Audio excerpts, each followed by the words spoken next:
Narasaraopet DSP కార్యాలయంలో మీడియాతో DSP మాట్లాడుతూ ఈ నెల 10న ఈపూరు మండలం అంగులూరు గ్రామానికి చెందిన రాంబాబుపై 4 వ్యక్తులు దాడి చేసినట్లు వెల్లడించారు. తీవ్రంగా గాయపడిన బాధితుడు గుంటూరు ప్రభుత్వ ఆసుపత్రిలో చికిత్స పొందుతూ మరణించాడని చెప్పారు.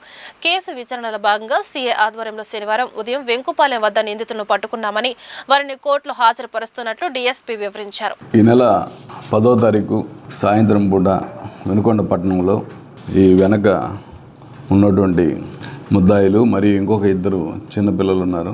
16-17 సంవత్సరాల వాళ్ళ పిల్లలు. ఈ నలుగురు కలిసి అచ్చుకట్ల రాంబాబు, అతను అంగలూరు గ్రామము, ఈపూరు మండలం, అతన్ని కొట్టి చంపడం జరిగింది. అంటే కొట్టినందు వలన చనిపోయాడు. కొట్టడం ఎలాగంటే చేతులు కాళ్ళతోటి మరియు ఓన్లీ హ్యాండ్స్ ఉపయోగించి, ఒక అతని దగ్గర మాత్రం కడియం ఉంది, ఆ కడియంతో కొట్టాడు. ఎక్కడ తగిలిందో తగలరాని స్పాట్లో తగిలింది అతనికి. ఆ రాంబాబు 10వ తారీఖు దెబ్బలు తిన్న తర్వాత హాస్పిటల్లో జాయిన్ చేస్తే 13వ తారీఖు గవర్నమెంట్ హాస్పిటల్లో చనిపోవడం జరిగింది. డాక్టర్ గారికి సిఏ గారు దర్యాప్తు చేపట్టి క్వశ్చన్ వేస్తే ఈ కొట్టిన దెబ్బలు ఈ హార్ట్కి కానీ లివర్కి కానీ బాగా తీవ్రంగా తగలడం జరిగింది.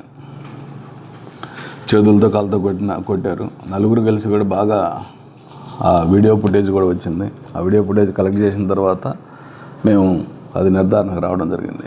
ఇందులో ఏమి ఎలాంటి గాయాలు లేవు, లేకపోతే రక్తం బయటకు వచ్చింది కూడా లేదు. అయినా కానీ మనిషిని తీవ్రంగా కొట్టి చంపడం జరిగింది. వీళ్ళు ఇంతకు ఎందుకు చంపారు అంటే పెద్ద ఇష్యూ ఏం లేదు. ఆ అంగలూరు రాంబాబు వెళ్తూ అట్లా స్పిట్ చేస్తాడు, ఉమ్మేస్తాడు. మమ్మల్ని చూసి ఉమ్మేస్తావరా నువ్వు అని చెప్పేసి వాళ్ళు గొడవ అయింది, చిన్న గొడవ. నేను మిమ్మల్ని చూసి ఎందుకు వేసాను అతను అంటాం, మా దగ్గరకు వచ్చి ఉమ్మేసి వేయలేదంటావా అని చెప్పి ఇంకొకరికొకరు తాగేసి ఉన్నారు. బాగా అతనే ముందు ఒక దెబ్బ కొట్టేసరికి వీళ్ళు 4 పిల్లలు, తండ్రి అందరూ కలిసి బాగా కొట్టడం జరిగింది, చనిపోవడం జరిగింది.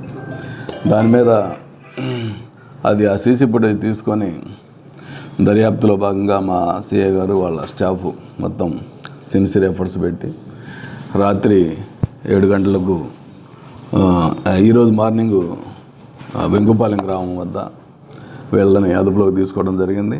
తీసుకొని విచారణ చేస్తే వాళ్ళు అడ్మిట్ అయ్యారు. దాని మీద ఈరోజు అరెస్ట్ చేసి కోర్టుకు పెట్టడం జరుగుతూ ఉంది.